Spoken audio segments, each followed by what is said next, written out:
Hakika wewe unatosha, hakika wewe yu mwema.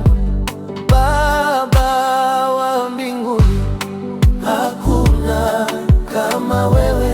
Baba wa mbinguni, hakuna kama wewe.